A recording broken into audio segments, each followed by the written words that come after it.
Yeah, I am laughing because it's so sad. It's so sad people have to go such an extra mile to justify the massacre of innocent civilians, the raping and gang raping of innocent kids, girls as young as 4 years old in Tigray are being gang raped, not only by the Amhara militia, one at a time, please. One at a time.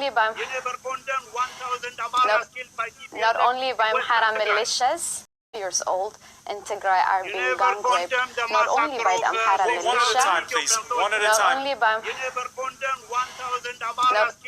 Not only by Amhara militia, but also by Eritrean troops and Ethiopian national troops. It's also sad, Mr. Zalek is talking about sovereignty, while the very government that he's advocating for and supporting and is working for literally invited a foreign country, a foreign enemy, Eritrea, to enter into an Ethiopian territory and kill. One at a time, please. Naaman Zalek, please. Okay, I will. Actually, I'm here out of the respect for the media. I am doing a disservice to my people that I'm even talking to a person who is justifying the genocide and the killing of the Tigray people. So it would be a courtesy just to let me finish my point as I was letting you finish your point, all right? You're an old person, and you should have some decorum and manner to let people finish their point when they're making their points. I was listening to you making all those allegations and lies. I listen because that's what adults do. They listen and they respond. So having said that, everything Mr. Zalek presented is completely false. The genocide in Tigray didn't start on November 4th as the Ethiopian regime, as well as people like Mr. Zalek, would have the international community believe. The war started long ago, right after Abiy Ahmed was selected by the EPRDF. He forged a military pact with a neighboring country, Isasaforki, and because of that, they have been working together to wage war against the people of Tigray. The Eritrean government, through its president, have been seen, visiting military camps, participating in all internal affairs of the country. And there was also a report by the European Union warning about a war looming, and this is mainly because they had, evidence showing Tigray being encircled not only by Eritrean troops but also by Amhara militia and the Ethiopian National Army. I say that what's happening in Tigray is devastating. People do not have access to humanitarian aid. 4.5 million people are starving. They're facing a man-made famine. And this is not just my word. You can look it up on the UN. These are reports from the international organizations that are in Tigray. Let me ask you this. Do you agree with Roland Marshall when he was saying earlier how there is this age-old problem in Ethiopia of it's difficult to get dialogue started, it's difficult to have dialogue? Yes, it's very difficult to have a dialogue because you have a regime that is hell-bent on, imposing a unitarist ideology. You have a regime that does not accept the difference people have, like political difference and ethnic, identity difference. The only way for Ethiopia to coexist is through federalism, a federalism that allows people to have the right self-determination and the right self-administration. So as long as, the regime in Addis Ababa doesn't recognize ethnic nationalities' right self-determination, dialogue is impossible. But the Tigray government has been calling for an inclusive national dialogue through which all political parties in the country would come together and have a dialogue and decide on the future of their own respective people. But when you have people that, call an entire region extremist only because we want it to be administered by people that speak our language, people that are from our region, how can you have a dialogue with these people? And right. It's because we have been pushing for an inclusive dialogue that we're being exterminated in the dark. A week ago, the state-appointed Ethiopian Human Rights Commission spoke of an unnamed armed group taking control of an entire county in the same, this is not in Tigray, but in the western Benishangul Gumuz region. It's the same area that's home to the Grand Ethiopian Renaissance Dam project. And again, I want to put it to you, Henok Gabisa. You heard Roland Marshall talk about the fact that you have this sort of a knock-on effect from what's happening in one region, happening in another.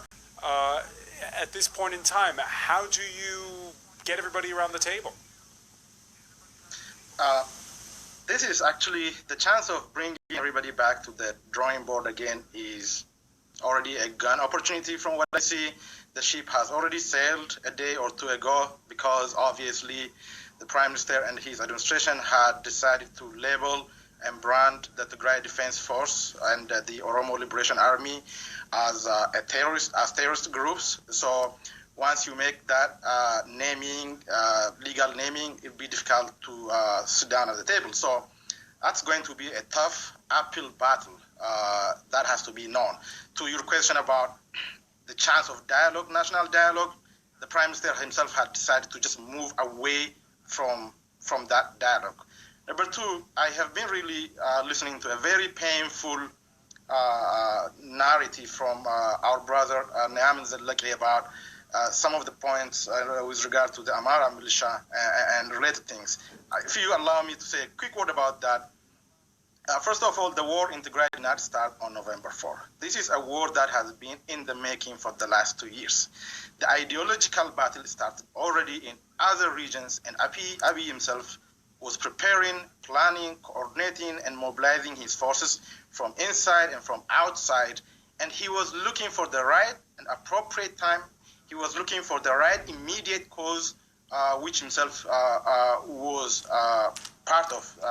So that had to be known. And second of all, in the history of Ethiopia, Abiy Ahmed and people like our brother Naaman are the only one who invite foreign force to occupy the land of their own country and to take part in egregious violation of human rights, including rape against our mothers, our sisters. And that's a tragedy to watch. There can be whatever kind of political differences in the country, but that could have been resolved somehow within the cultural framework of the country. Number two, Naaman spoke about secessionists. Probably Mr. Zalake might not have the legal knowledge or the constitutional knowledge of the country. If he goes back and refers to the Constitution of Ethiopia, Article 39, the right to self-determination, including secession, depending on how procedurally it was followed, is a fundamental people of Ethiopia, including different ethnic groups, should be asked what is it that they want in the country. Never in the political history of Ethiopia had anyone been either through referendum or election asked about the political destiny. We were expecting that this current election, before everything went down the hill, we were expecting that it's going to serve the purpose of some kind of referendum, not referendum in the hardcore that we know it, but to choose between the force that believes in restoring the monarchical politics and either to choose between the force that believes in multicultural and multinational federalism. Once Abiy knew how the political discourse was being framed, he threw into jail Jawar Mohammed, Bakale Garba, and OLF political leaders. So the chance of using this election as some kind of settlement is gone. And next to that, even outside of election, the possibility of dialogue, as I mentioned, we're running short on time, and I just want to, before we go, I just want to bring up for our viewers. Debate. I mean, I would not call it a debate. The same people who have worked to establish Ethiopia are given ample opportunity, and we don't get enough. Unfortunately, Naaman, we're running short on time. I just want to